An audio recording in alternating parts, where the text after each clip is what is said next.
De volta com o Bom Dia Mirante, agora quadro Bastidores.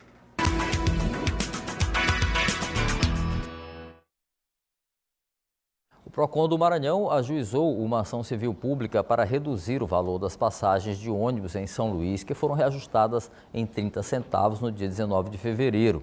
A ação resultou de uma provocação feita ao órgão pelo deputado federal Duarte Júnior, que acredita haver ilegalidade no aumento da passagem. Bom, sobre esse e outros assuntos, a gente conversa agora com ele. Bom dia, deputado. Obrigado por estar aqui conosco essa manhã. Bom dia, Cabral. Bom dia, Vanessa. Bom dia a todos os telespectadores, consumidores que acompanham aqui o Bom Dia Mirante. Deputado, onde o senhor vê ilegalidade nesse aumento, considerando que há uma previsão mesmo de aumento de passagem no próprio contrato de licitação? O que nós percebemos, Cabral, é que, infelizmente, a Prefeitura tem interpretado esse contrato, essa concessão que é de 2016, uma licitação, a autorização para as empresas prestarem o serviço, somente naquelas cláusulas que são mais vantajosas às empresas. Por exemplo, foi anulado na Justiça a cláusula que prevê que os ônibus em circulação têm que respeitar uma idade útil de até 10 anos.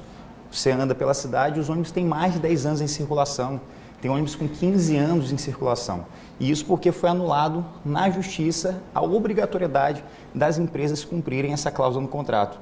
Uma outra cláusula também que está prevista no contrato e não está sendo exigida é o anexo 1, tabela 5 do contrato, que prevê a atualização dos veículos com ar-condicionado no patamar de 80%. Ou seja, hoje, de acordo com o contrato, 80% dos ônibus tem que ter ar-condicionado. Nenhum ônibus na nossa cidade está andando com ar-condicionado ligado. E olha que a pandemia já acabou faz muito tempo. Então, a Prefeitura, ela não cobra das empresas de ônibus aquilo que é mais vantajoso ao consumidor, mas interpreta cláusulas que prevê, claro, o reajuste, mas esquece de outras cláusulas, como, por exemplo, a cláusula 4.6, que prevê que se esses requisitos não estão sendo cumpridos, o prefeito pode estabilizar ou reduzir o valor da tarifa, o valor cobrado ao consumidor. Com base nesses elementos, nós apresentamos uma série de provas ao PROCON, à Defensoria Pública e ao Ministério Público para que na Justiça pudesse buscar redução no valor da tarifa. Existem fundamentos claros, inequívocos, é só uma interpretação contratual, cláusulas expressas no contrato que garantem essa redução. Por exemplo, o aumento não foi de 30 centavos, o aumento não foi de 30, foi de 60 centavos. 30 centavos que o consumidor, usuário do transporte público, paga e mais 30 centavos do subsídio, porque a Prefeitura, a cada usuário que entra no ônibus, está pagando mais 30 centavos, totalizando 60, mas não há transparência. E é por essa razão que o PROCON entrou com a ação civil pública, com um pedido liminar para que a Prefeitura de São Luís apresente a fórmula de cálculo. Fórmula essa exigida expressamente na cláusula 5.1.1 do contrato. E o que nos gera estranheza, Cabral, e aqui eu concluo para ser mais rápido na resposta, é que essa cláusula, essa fórmula que o prefeito tem que expor no seu decreto, ele tem um característico asterisco FQ, que asterisco FQ é igual a 0 quando a Prefeitura não cumprir a meta de ônibus com ar-condicionado. Por isso, talvez, que a Prefeitura escondeu essa fórmula, porque no decreto que expõe o aumento, não apresenta-se a fórmula que justifica o aumento e como chegou nesse valor. Com base nesses elementos, o PROCON entrou com a ação civil pública, essa ação foi protocolada no plantão, afinal de contas, há um prejuízo irreparável aos consumidores. Você, consumidor que hoje está pagando pelo transporte público, está pagando caro por um transporte de péssima qualidade e sem qualquer fundamento para esse reajuste. Quando há uma decisão, como é que vai restituir o valor pago por esse consumidor que está pagando caro? Como é que a gente vai contar quantos consumidores, desde o período do carnaval, estão pagando mais caro por esse transporte? Então, é de difícil reparação. Mas a magistrada entendeu que não era caso de plantão, nós recorremos através do PROCON para que houvesse uma decisão favorável ao consumidor e o desembargador Lorival Cerejo abre o prazo para que o prefeito se manifeste. Ou seja, o prefeito agora de São Luís tem a oportunidade, ou reconhece que errou e concorda com os argumentos favoráveis ao consumidor, ou mantém o erro, e aí mantendo o erro caberá ao Tribunal de Justiça, no desembargador Lorival, decidir com base na lei e a favor do consumidor, reduzindo o valor da tarifa. Deputado, agora a gente vai mudar um pouco de assunto. O senhor anunciou na Câmara dos Deputados que no próximo dia 21 o presidente Lula vai assinar um decreto relacionado aos direitos das pessoas com síndrome de Down. O que de fato, de forma prática, esse decreto presidencial vai mudar na vida das pessoas com síndrome de Down? Olha, Vanessa, realmente é uma transição de assunto, um assunto chato que incomoda todo mundo, transporte de péssima qualidade, consumidor indo para o trabalho, para casa, um transporte caro e que não tem a qualidade que ele merece, para um assunto realmente que é a prioridade da minha vida. Muitos sabem que eu recebi a notícia que o meu filho Luca, no dezembro do ano passado, tem trissomia do cromossomo 21. Então, desde então, nós passamos a priorizar essa causa, que já era uma causa que nós lutávamos desde a época que eu estava no PROCON,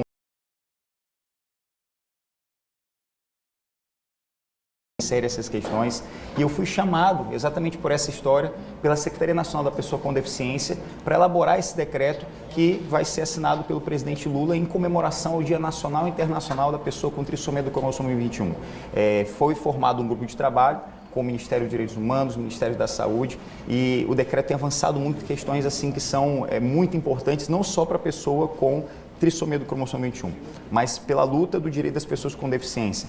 Por exemplo, hoje, a morfológica, a ultrassom morfológica, que é feita entre a 11ª e a 13ª semana, quem tem condição de pagar faz essa ultrassom. Quem não tem condição de pagar não tem gratuito no SUS, não tem pelo Sistema Único de Saúde, a não ser que seja uma gravidez de risco. E está errado, porque a ultrassom morfológica ela permite que o pai e a mãe identifiquem uma série de características do feto, se tem síndrome ou não. E quando você recebe essa notícia mais cedo, quando tem um diagnóstico precoce, você consegue se preparar. Eu recebi o diagnóstico do Luca na 12ª semana. No primeiro momento, um susto, um medo, uma preocupação. Como é que eu vou? Será que eu estou preparado para receber essa criança, para dar a ela a qualidade de vida que ela merece? O preparo psicológico da família, como receber essa criança. Então, o decreto prevê um diagnóstico precoce, como, por exemplo, a morfológica, garante a gratuidade do cariótipo, do ecocardiograma pediátrico, algo que é muito importante. As pessoas com trissomia do cromossomo 21 têm uma predisposição para doenças cardíacas, uma média de 60% a 70% tem uma cardiopatia, e esse decreto prevê que as pessoas com T21, elas terão prioridade nas consultas, nos exames relacionados às questões do coração e também na fila para a cirurgia cardíaca. Ou seja, são uma série de direitos no âmbito nacional, não só no Maranhão, em todo o país, para dar mais qualidade de vida às pessoas com deficiência, porque assim como todos nós, eu, vocês, por exemplo, Vanessa, você é uma pessoa super competente e dá muito orgulho para nós lhe ver aqui apresentando o jornal, porque o Cabalau já é uma pessoa mais experiente, mas você é uma pessoa nova. Não estou dizendo que você, tá, Cabalau? Não estou zoando com você, não. Mas se o Cabalau, se a gente não tivesse oportunidade de estar aqui mostrando nosso talento, nós não chegaríamos aqui. Então, as pessoas com deficiência, como qualquer um de nós, elas só precisam de uma oportunidade.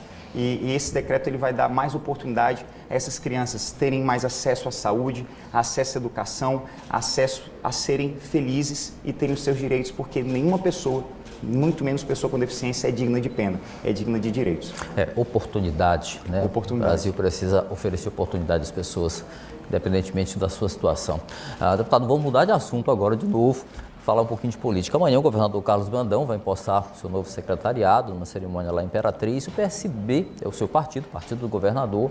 Até então, se não me engano, não sei se recentemente tem mais alguma secretaria, mas estava somente com a Secretaria de Agricultura Familiar. Eu não sei, e deve estar ainda negociando, outro dialogando sobre isso. Você acha que o partido está bem contemplado dentro do primeiro escalão do governador? Qual é a sua opinião? Olha, o partido PSB ele cresceu muito. Hoje tem 11 deputados estaduais, tem um deputado federal, tem 3 ministros, tem um vice-presidente e tem um governador do estado. Então, o PSB está muito bem contemplado, muito bem representado, porque hoje o governador do estado do Maranhão é do meu partido, é do PSB. Então, em questões partidárias, o PSB ele vive um novo momento e, com certeza, eu desejo aqui nesse momento muita sorte ao governador Carlos Brandão. Ele sabe que pode contar comigo, tem montado sua equipe de gabinete, tem montado seu secretariado, ainda não terminou de anunciar, ainda deve anunciar aí a Secretaria de Segurança do Estado hoje, né, para que amanhã possam dar posse. E o Maranhão precisa continuar avançando, precisa de desenvolvimento, precisa garantir que a máquina administrativa possa funcionar para servir às pessoas, em especial aqueles que mais precisam. O senhor pode assumir alguma pasta no governo? Existe alguma? Olha, teve uma possibilidade, teve um convite, nós debatemos muito, mas como eu lhe falei na primeira vez que nós conversamos aqui, eu não abro mão de questões que para mim são inegociáveis, como a luta pelo direito das pessoas com deficiência, a luta pelo consumidor, a causa animal e a luta por uma educação pública de qualidade inclusiva. E eu percebi que, exercendo o mandato de deputado federal, que foi o mandato pelo qual eu fui eleito, eu ia conseguir garantir resultados de direito nessas causas. Por exemplo, na segunda-feira eu vou visitar a APAI, aqui de São Luís, junto com o procurador do trabalho, o doutor Luciano. Nós estamos garantindo, via uma condenação, 5 milhões de reais para a APAI de São Luís, para que a gente possa ampliar o atendimento, incentivar a empregabilidade, garantir atendimentos na área de físio, fono, TO, ou seja, são questões que, como deputado federal, a gente consegue garantir. A causa animal, mutirões de castração, um grande sonho que nós temos aqui em São Luís, que é um hospital veterinário, uma policlínica veterinária, são questões que nós estamos lutando muito para garantir recursos para que essa ação seja realizada.